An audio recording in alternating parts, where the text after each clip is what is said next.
Hello students, आज आइए model sexuality जो हमने खत्म किया है। तो जैसा कि आप वर्ब जो है हेल्पिंग वर्ब जो है वो आपके 3 पार्ट में बटा हुआ था। Primary auxiliary verb, modal auxiliary verb और मार्जिनल एक्सुएलरी वर्ब। तो मार्जिनल एक्सुएलरी वर्ब जो होता है उसमें 3 टॉपिक्स आते हैं, नीड, यूज टू, डेयर। ऐसा इसलिए होता है क्योंकि ये आपके मेन वर्ब का भी काम करते हैं और हेल्पिंग वर्ब का भी काम करते हैं, इसीलिए इसे मार्जिनल एक्सुएलरी वर्ब कहा गया। तो एक एक करके टॉपिक्स के बारे में हम जानेंगे कि कहाँ पर यह प्रिंसिपल वर्ब के रूप में यूज होता है और उसके बाद ये कहाँ हेल्पिंग वर्ब के रूप में यूज होता है। इन्हीं वजह से चूंकि ये दोनों का काम करता है, प्रिंसिपल वर्ब का भी काम करता है और हेल्पिंग वर्ब का भी काम करता है, इसी वजह से जो है इसको मॉडल्स वर्ब से अलग करके एक अलग ग्रुप बना दिया गया जिसे मार्जिनल एक्सुएलरी वर्ब के नाम से जाना गया। तो पहला है नीड का प्रयोग रिक्वायर के अर्थ में होता है। रिक्वायर मतलब होता है आवश्यकता, जरूरत। तो ऐसी स्थिति में जहां पर सेंटेंस से लगे कि आपको किसी चीज की आवश्यकता है तो वहां पर सेंटेंस जो है नीड का help as a main verb के रूप में करता है। एग्जाम्पल सामने है, आई नीड योर हेल्प, मुझे तुम्हारी सहायता की जरूरत है या आवश्यकता है। आप कहिएगा कि योर हेल्प, तो हेल्प यहाँ पर क्या हो जाएगा, ये भी वर्ब है, लेकिन यहाँ पर नाउन के रूप में काम करना स्टार्ट करेगा क्योंकि ये आपके प्रोनाउन के साथ ये यूज हुआ।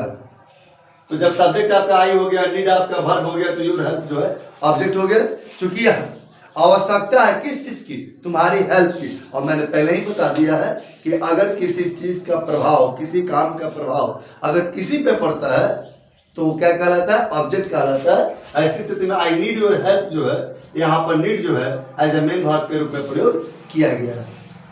नीड का प्रयोग वांट के अर्थ में भी होता है। अगर जहां पर आवश्यकता का भाव, जिस वाक्य से आवश्यकता का भाव व्यक्त हो, तो वहां पर तो नीड आपका मेन वर्ब के रूप में हो गया।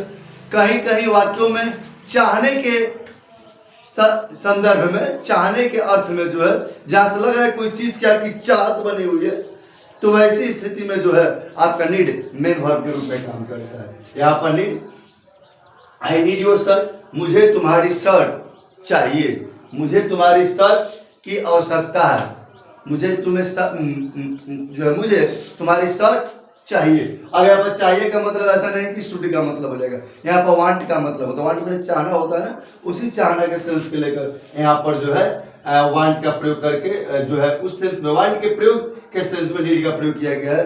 यानी आई नीड योर शर्ट, मुझे तुम्हारी शर्ट चाहिए, या मुझे तुम्हारी शर्ट अच्छी लगती है, या मुझे तुम्हारी शर्ट जो है इसकी इच्छा है, तुम्हारी शर्ट मुझे पाने की इच्छा है। चाहने के सेंस में, वांट के सेंस में यहाँ पर हमने नीड का प्रयोग एज ए मेन वर्ब के रूप में किया है, क्योंकि यहाँ पर कोई भी आपका वर्ब जो है नहीं है। ऐसी स्थिति में नीड एक मॉडल्स एक्सुएलरी वर्ब होते हुए ये आपने इन्हीं शर्तों के चलते, इन्हीं विशेषताओं के चलते आइए मार्जिनल एक्सुएलरी वर्ब में चला आया, जहां से ये जो है आपका हेल्पिंग वर्ब का काम करके यहाँ पर मेन वर्ब के रूप में काम करता है। अगला है नीड का प्रयोग बी इन नीड ऑफ के अर्थ में भी इसका प्रयोग किया जाता है। तो यहाँ पर देखिए कि the book needs to be mended, अर्थात किताब की मरम्मत की जरूरत है। तो यहाँ पर जो है नीड आपका मेन वर्ब के रूप में प्रयोग हुआ है। नीड प्लस इंफिनिटिव से कार्य करने की आवश्यकता या अनिवार्यता का भी बोध होता है। अगर नीड प्लस इंफिनिटिव क्या है, मैंने पहले ही बोला था आपको कि नीड इंफिनिटिव क्या होता है। तो इंफिनिटिव जो होता है वर्ब के प्लेन रूप को हम क्या कहते हैं, इंफिनिटिव कहते हैं, और उसमें अगर टू लग जाता है पहले तो उसे टू इंफिनिटिव कहा जाता है। तो यहाँ पर है आई नीड इंफिनिटिव टू, तो यहाँ पर जो है एक आपका इंफिनिटिव टू हो गया यहाँ पे। तो यहाँ पे हो जाएगा I need to labour hard, I need to labour hard, मुझे कठिन परिश्रम करने की आवश्यकता है, मुझे कठिन परिश्रम करने की आवश्यकता है। Ram need to study hard, Ram को जो है ज्यादा मेहनत करने की जो है आवश्यकता है, कठिन मेहनत करने की आवश्यकता है। क्वेश्चन या नेगेटिव सेंटेंस में भी डू या डज के साथ इसका प्रयोग जो होता है वो एज अ मेन वर्ब के रूप में किया जाता है। जैसे में आइए, do you need a pen, क्या तुम्हें एक कलम की आवश्यकता है? तो यहाँ पर डू एज हेल्पिंग वर्ब हो गया और नीड जो है आपका यहाँ पर मेन वर्ब हो गया। आगे यहाँ पर does he need any money, क्या उसे कुछ पैसों की जरूरत है? No I do not need any, नहीं मुझे जरूरत नहीं है।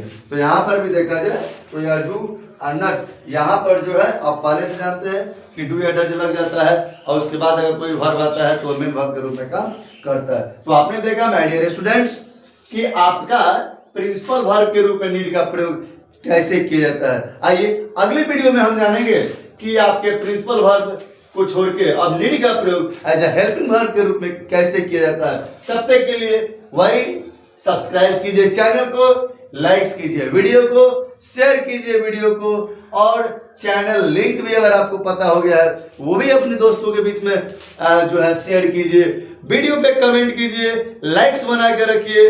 तब तक मिलते हैं एक और अगले वीडियो में आकर आपको नए वीडियो के साथ, जो इसी में जो है आपका नीड का प्रयोग एज ए हेल्पिंग वर्ब के रूप में होगा। तब तक के लिए thank you, best of luck.